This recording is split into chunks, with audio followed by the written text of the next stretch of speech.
Hey, what's up, you guys? John from Old Reading Farm here. John needs a haircut. Look at that. Look at that. What is that? Anyway, John from Old Reading Farm here. In today's video, it's very exciting.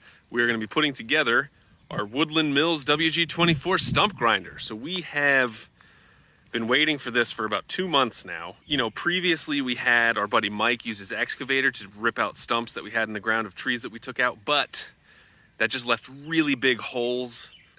So it's not really that feasible going forward. And also, no offense to Mike, we love you, but the amount of money that we paid for that work, we could have bought this stump grinder. So granted, you know, it wouldn't be the time it takes me to do it, but same amount of money. And then that way we would have had a nice level ground. We would have had to buy less soil. Anyway, this stump grinder I think is going to be much better in the long run for us.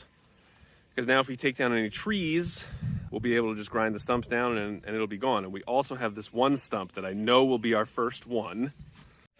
And it's this guy right here. So now initially, this gate opened up fine.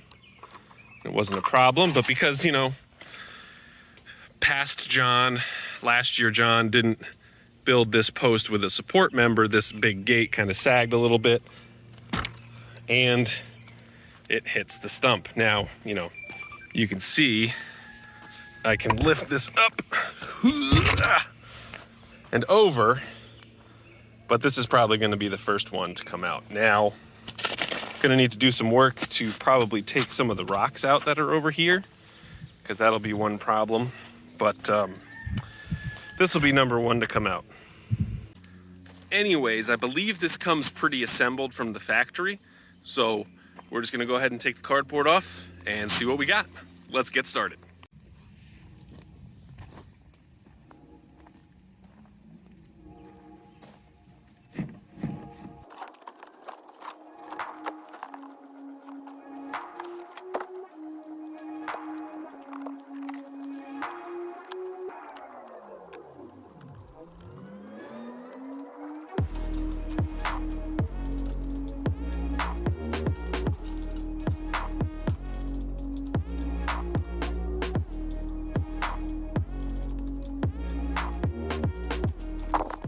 All right, so this is it out of the box. So it looks like there's 4 bolts around the outside holding this big crate on top of the little pallet. And I gotta say, I love Woodland Mills packaging of stuff. Always in a nice metal crate, and there's always something to do with it afterwards. So I'm gonna continue to take this apart.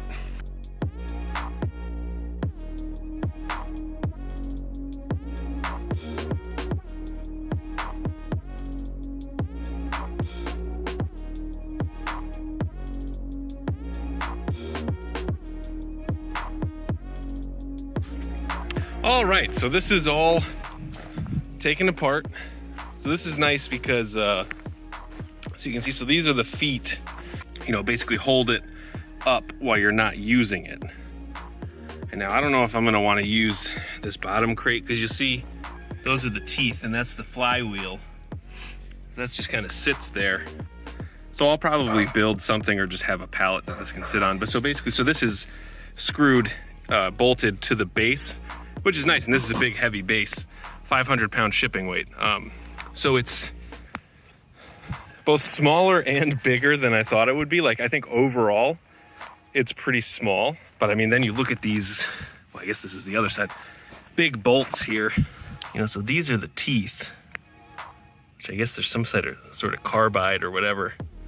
They don't feel that sharp, but I think it's all about just taking stuff out. So this is 1 inch thick of just solid metal. So it's 500 pounds when it's shipped. This is solid. This is very nice. You know, quality construction. I think overall we've seen from Woodland Mills, you know, I'm no welder, but you know, that's obviously not perfect, but I think they build all these things to spec. Anyway, so like I said, so it's definitely smaller than I thought it would be, but it's thick and solid. And I think this will be nice because it's really nice and heavy. So I think it'll be a nice ballast on my tractor too. Anyway, so I did read the manual prior to this. So there's just a couple other things that I need to do. You can see, so this top link panel right here is actually upside down, so that'll get flipped around. And then there's a deflector right here because the wheel spins this way, so stuff gets thrown this way. So there's just a little deflector panel. There's also a chainsaw holder that gets put right on top of the flywheel. And then other than that, that's pretty much it. So I think I'm gonna attach those few things that I just talked about and then attach it to the tractor and then unbolt the base, and then we'll basically be good to go. I actually need a little bit bigger of a torque wrench to really get this thing dialed in the way that it should be. But I'll see if I can get everything put together at least right now. And then maybe tomorrow we'll come back and take down that stump. But we'll have to see how it goes. And let's get to work. All right, well, it is now all built. So you can see there's that deflector shield. So when it pulls the, you get some chips and shavings out of there, it just goes down. This is the chainsaw holder right here. So you can set the power head right here and the blade goes through there, holds it nice and tight. This is just a nice little feature on there. Got the manuals tube up here. Top link. We are all ready to go. So now I'm just going to spin this little pallet around, spin the tractor around, get it connected, and then I guess I need to do some measuring for the PTO shaft. So this is the PTO shaft for it. So this is what connects to the tractor on the back, and it spins, and that's what spins the flywheel over there. And then this is the part that attaches to the actual flywheel. So this is a slip clutch, so that if for whatever reason that gets jammed, whether it hits a rock or it gets stuck for whatever reason, this is what's going to take the majority of the force, and it's not going to get transferred to the drivetrain of the tractor, because that would be very bad, if you're spinning and then suddenly stops. So I need to measure and make sure that I don't need to shorten this. I think it'll be fine because I have a big enough tractor. I'm pretty sure that's only for if you have very small tractors. You don't have enough clearance between like the back end of the tractor and the back of the implement. But either way, I'm gonna go ahead and spin that around, hook her up, and take some measurements. All right, so now she's all connected to the tractor. A 3-point hitch. I haven't connected the PTO yet. Got to do some measuring, but so we'll start her up and see what we got.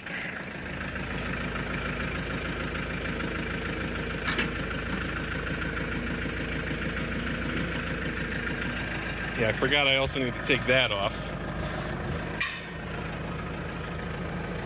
So why don't I unbolt these real quick, check back in. All right, so it turns out I don't need to cut the PTO shaft, which is great. So basically what they say is, see where that little zip tie is right in the middle of that? If that, so this is where the PTO connects to the, what the hell is this called? The stump grinder. And that's where it comes out from. So if that dimension is 34 inches, or I'm sorry, is 35 inches or less, you need to cut the PTO shaft so that it's not like too long. And if if you push it down or you put it up, it might bend. I have plenty of room there. It's like 39 inches, so we're all good. So as I come over to my PTO shaft, and so you can see, so they overlap. So these things, fit inside of each other so that when it goes up and down, it doesn't break. So I'm gonna set this up, and I have to get a couple tools, but gonna go check that out. If I'm coming out, we're gonna come over here. Going. Okay. So we are all good to go here, even though the setup on this, or the, what do they call it? Not installation. Assembly? The assembly, thank you. Even though the assembly was kind of minimal, just getting everything quite right was a little bit of a task. Because like I showed you before, so it has a slip clutch. So in case the flywheel gets caught in anything, it won't transfer any of that torque to the drivetrain. I just said a whole bunch of words that Catherine is just looking at me like we're crazy. So basically there's something on the PTO shaft that protects the tractor in case this gets stuck on anything. Because if you have this spinning real fast and this gets stuck and it doesn't hurt any of the tractor, it'll only slip on this little clutch thing here. So, but because of that and because of the horsepower of my tractor, I just had to adjust some of the bolts. But now we're all good to go, and so I think we're going to try to grind down that Stumparooski that I said that we would grind down. So I think that's about it. I'm sorry if this was a little disjointed. Trying to put this together and tell you about what I'm doing was a little difficult, but hopefully I'll make up for it with some sweet, sweet stump grinding footage. Let's go. So one more very important thing. So this is a little pin that prevents this from rocking while you're transporting it, but you want to make sure that when you're ready to go, you actually pull that out. Hold on. Okay. Because what's going to happen, let me just put this here.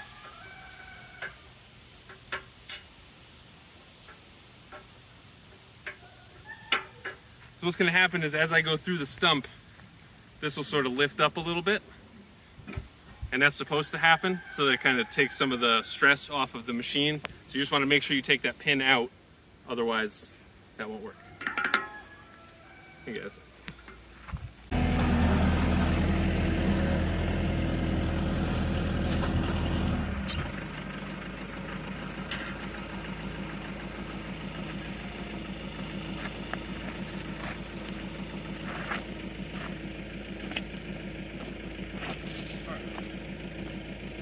Are you filming right now? So the way that this works, so it's going to spin this way. So it's going to spin counterclockwise. And so you're going to start, if you're facing the back of the tractor, you're going to start from the right end of the stump and move left, because it's going to cut like this. So you start with a little bit here, and then a little bit, and then a little bit. That's it.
Self-closing too.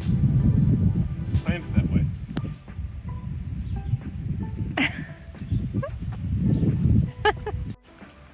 All right, so Catherine's stump grinder's all good. Just kidding. It's Robin Terry's stump grinder. It's our stump grinder. Okay, so I think overall that went pretty well. My main, really only complaint is that it's a pain in the neck to do one of these to watch the blade as it goes, because you need to see where you're going. So that's a little difficult. And I don't know if maybe mirrors to sort of make that easier. We'll see. But overall, I mean, that stump is gone. That was an old big oak stump, so nice that it's not here anymore. I think also the terrain made it a little bit difficult, and I had to shift into low, so I'm not, because you turn the tractor up to, you know, a high speed to get that turn, you don't want to like floor it right through the stump. But anyway, I think it works pretty well, and unlike the sawmill, I was able to get it set up and built in one day, so that's always a plus. Anyway, thank you guys very much for watching this video. We really appreciate it. Please give us a like, leave us a comment, let us know what you think, and as always, please subscribe. Thanks for watching.